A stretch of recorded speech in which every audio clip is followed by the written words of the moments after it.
That's not fair. Emma Tenayuca struggled for justice. No es justo. La lucha de Emma Tenayuca por la justicia. Written by Carmen Tafoya and Cheryl Tenayuca. Illustrated by Terry Gibanez. This is a bilingual book, so first you will hear me read it, then you will hear my friend read it in Spanish. Right now, I'm going to read you the inside covers. This is an overview of what the book is about, and it will give us some background information. In the 1920s and 1930s, the pecan shellers of San Antonio, Texas, were some of the lowest paid workers in the nation. They were all Mexican Americans. Many of them came from families that had lived in Texas for several generations.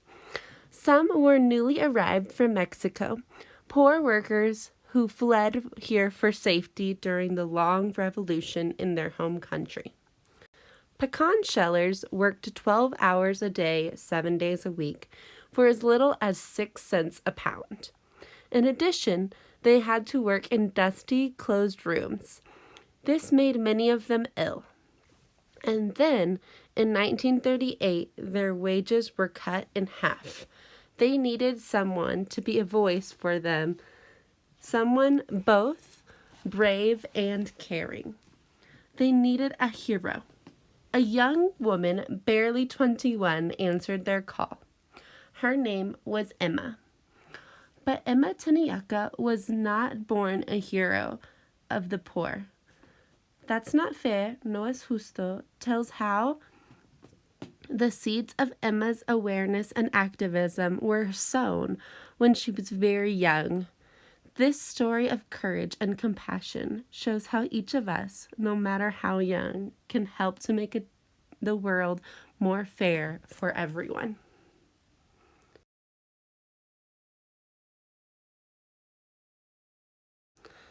This is the dedication page. Here you can see the dedication from the author, Carmen Tafoya. It says, To Emma, Sojourner, Cesar, Maria, Ernesto, y a todos los que, como ellos, luchan por la justicia. And underneath, this is the dedication from the illustrator, Cheryl Tenayuca. To Gregory, Douglas, and Charles, who in the blink of an eye have become fine, just young men. So those are probably her children. All right, now let's begin the story. 1925.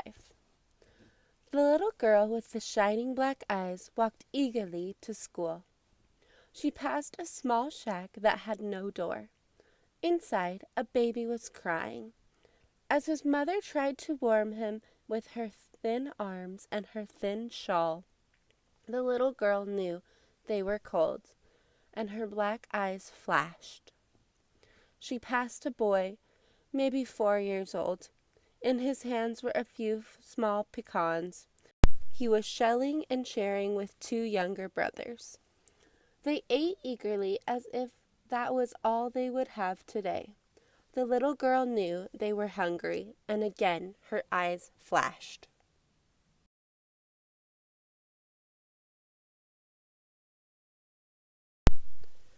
When she arrived at school, her teacher announced happily, "Emma, look! We have a new book to read today." Emma loved to read.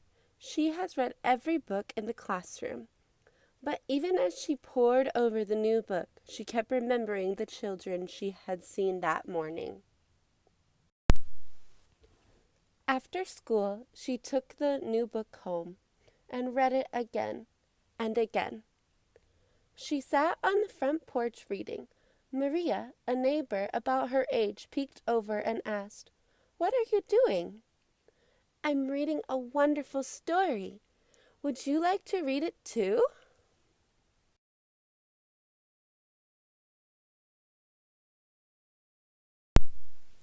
"Oh, I can't," said Maria. "I don't know how to read." Last year I was starting to learn the letters, but then the weather began to warm, and the flowers began to bloom, and my family had to go far away to pick onions. We picked onions, then strawberries. We picked cabbage, then cotton. We picked beets, then corn. By the time we came back, school had ended, summer had passed, and school had started again.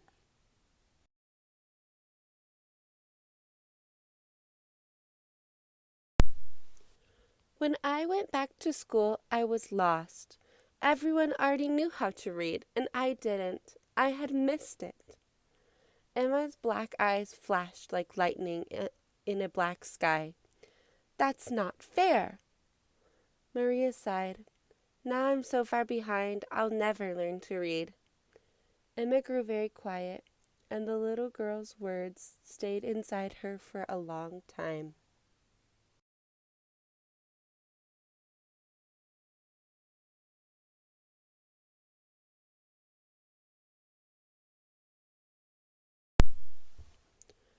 On Sunday afternoon, Emma went with Grandpa to the park. The air was crisp and cool. The sun was shining. Wonderful smells of roasted corn and freshly made tamales filled the plaza.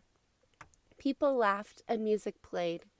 Grandpa's large, warm hand was holding hers, and Emma felt happy.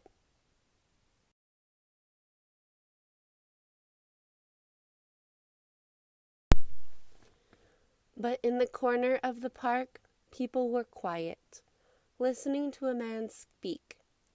By his side, his wife held a baby, and by her side were 6 children, lined up like stair steps. Emma looked at their clothing, thin and torn, and at their beautiful brown skin, deepened in color by the sun. "How will I feed my family?" the father asked. "We worked all summer picking crops, but when it came time to get our pay, the farmers chased us away with a gun. Now we have no food and no place to stay." Grandpa saw a flash of lightning in Emma's eyes as she whispered, "But it's not fair, Grandpa." That night, Grandpa poured a cup of frothy hot chocolate for Emma. Then Grandpa held her in his arms. Emma told him about the cold baby, about the hungry little boys, and why Maria couldn't read. Her words tumbled out as if they had been shut inside her. "It's not fair," she sobbed. Grandpa listened, and her words touched the depths of his heart.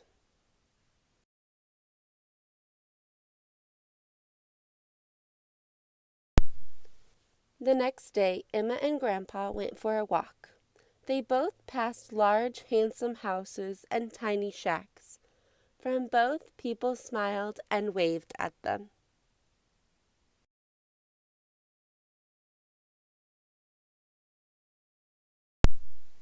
They walked on and saw people hard at work. Some were going into dark, dreary factories to shell pecans. Some entered elegant buildings.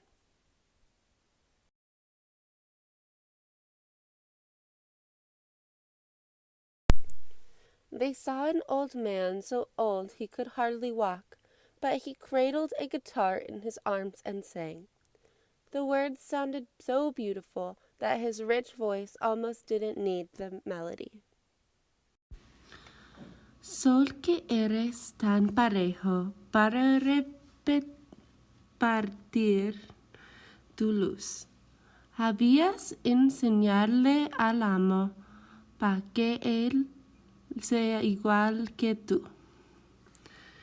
Emma smiled as she repeated the words to herself. "Son," the song said, "you are so even, so fair, as you share your light so equally with everyone. You should teach my boss to be as fair as you."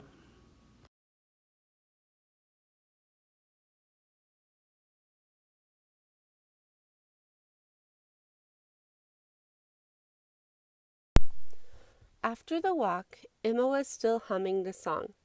Again, Grandpa poured hot chocolate into Emma's favorite cup.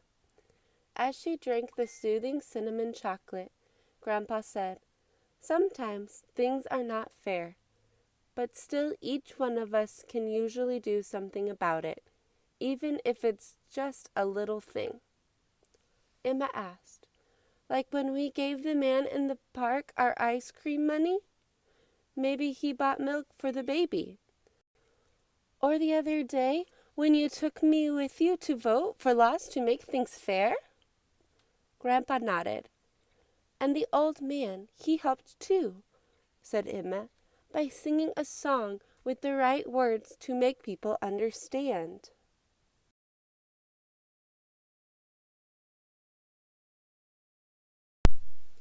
The next day, on the way back from school, Emma saw the three young brothers. "Here," she said, and she handed them an apple from her lunch sack. But she knew it was just one apple. They would finish it before she was around the corner. Then Emma saw the young mother with the thin shawl. "Here," she said, handing her brand new blue sweater to the mother. "It's for the baby." But she knew that it was just one sweater. It might only last through a winter or two.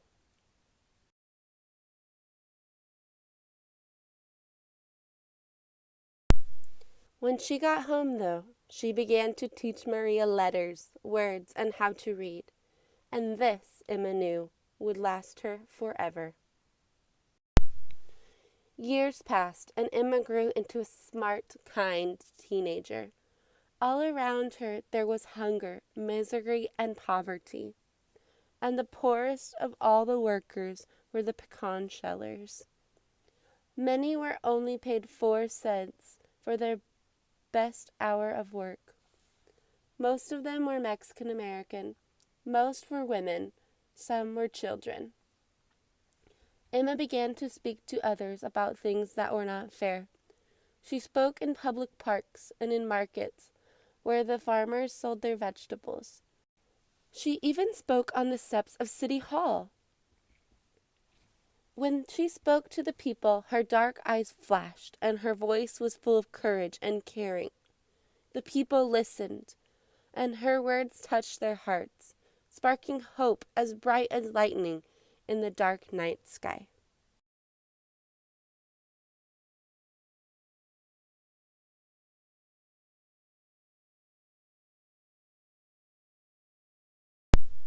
"1938. But many of their bosses would not listen. They wanted to pay the workers as little as they could.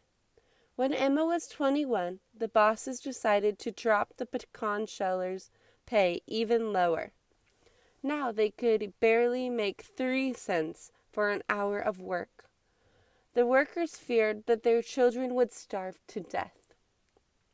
Emma was angry. She saw so many people go to work when it was still dark and not come home again until late at night. Many worked so many hours that they were coughing and sick, and still they did not earn enough to feed their children. She saw owners work 1 or 2 hours a day. They had so much money they could throw away elegant clothing they had used only once, or throw away food that the workers wished they could give their children. She spoke to the owners, begging them to think of the workers. One owner laughed. "What does it matter that they are poor?" he said. "They are Mexicans." Emma knew that was not fair. When the pecan shellers asked her for their help, she knew just what to do.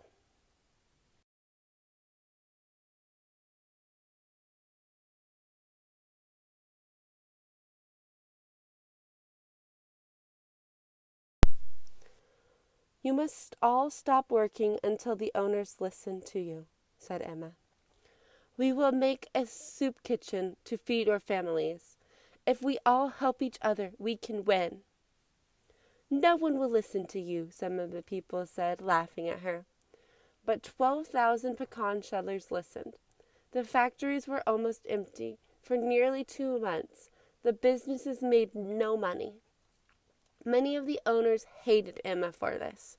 She was threatened and jailed repeatedly, but Emma would not stop fighting for justice. Finally, the owners were forced to raise the workers' pay. It was only one victory, but the story of the pecan shellers appeared in newspapers all across the country. Those who had been powerless had won against unfairness. People everywhere celebrated. The poor loved Emma for what she had done. She had given them a voice and given them hope. Tomorrow would be brighter for everyone, and that, at last, was fair. Photographs. Emma with the striking pecan shellers, top left. Emma organizing a protest, middle. Emma leading a rally in front of City Hall, at right. Emma at the age of 15, shortly before her first protest march, below left. Emma Tenayuca. Emma Tenayuca was born on December 21st, 1916 in San Antonio, Texas. The second of 11 children, Emma went to live with her grandparents at an early age. Her grandfather often took her to the Plaza del Zacate, also known as Milam Park, where many political figures of the early 20th century and exiles from the Mexican Revolution gave speeches about the plight of poor workers. At age 16, Emma became involved with the labor movement when she joined a picket line and was arrested during a strike against the Finnick Cigar Company. By the age of 20, Emma had become General Secretary for 10 chapters of Workers' Alliance of America. Emma was concerned about the extreme poverty and injustice suffered by Mexican-American workers.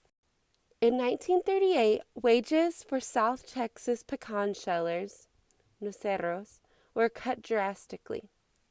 Cases of tuberculosis almost doubled among the workers, mostly caused by breathing pecan dust in crowded, closed rooms.